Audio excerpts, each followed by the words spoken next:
शेतकरी वाऱ्यावर आणि मुख्यमंत्री दौऱ्यावर पंतप्रधान मोदींचंही बिहारवर जास्त प्रेम। उद्धव ठाकरेंचा मोदींसह फडणवीसांवर निशाणा।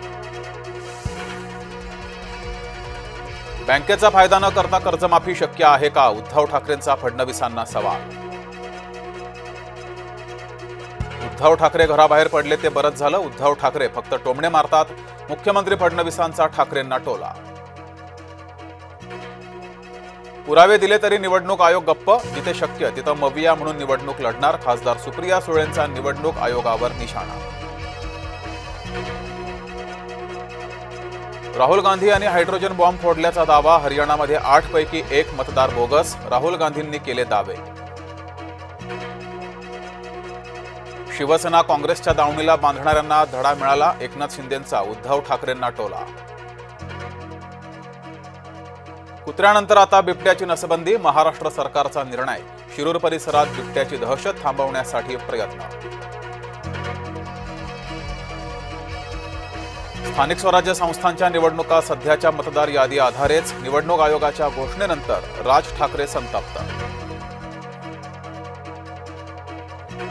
राज ठाकरे यांना निवडणुका पुढे ढकलून हव्यात। न्यायालयाच्या आदेशामुळे निवडणुका पुढे जाणार नाहीत। राज ठाकरे मुख्यमंत्र्यांच्या निशाण्यावर। कोल्हापुरात शिवसेना पश्चिम महाराष्ट्र गट प्रमुखांचा मेळावा। स्थानिक स्वराज्य संस्था निवडणुकीसाठी तयारी।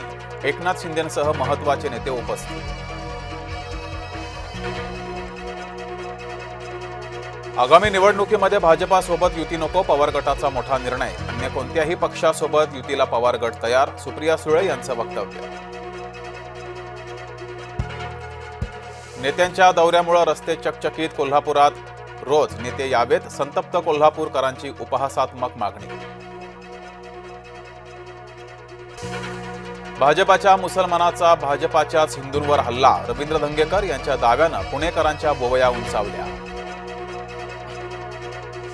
काँग्रेसला हिंदूंचं वावडं। काँग्रेस नेता नितीन राऊत यांच्याकडून शेलारांची तक्रार। आशिष शेलार यांच्याकडून हिंदू मतदारांची पाठराखण काँग्रेसला नावडली।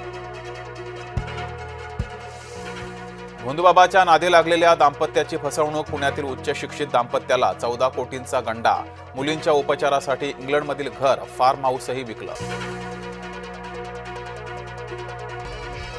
मानवाधिकार आयोगाकडून चकमकीची चौकशी। रोहित आर्यचा पोलीस चकमकीत मृत्यू। उच्च न्यायालयाच्या आदेशानंतर वीज स्वस्त। महावितरणकडून इंधन अधिभार शून्यावर। नवी मुंबई विमानतळाला दिबा पाटलांचं नाव देण्याची याचिका फेटाळली। विमानतळाबाबत निर्णय देणं अधिकारात नाही। मुंबई उच्च न्यायालयानं स्पष्ट केली भूमिका। उद्योगपती गोपीचंद हिंदुजा यांचं निधन। गोपीचंद यांचं 85व्या वर्षी निधन। हिंदुजा उद्योग समूहाचे होते अध्यक्ष।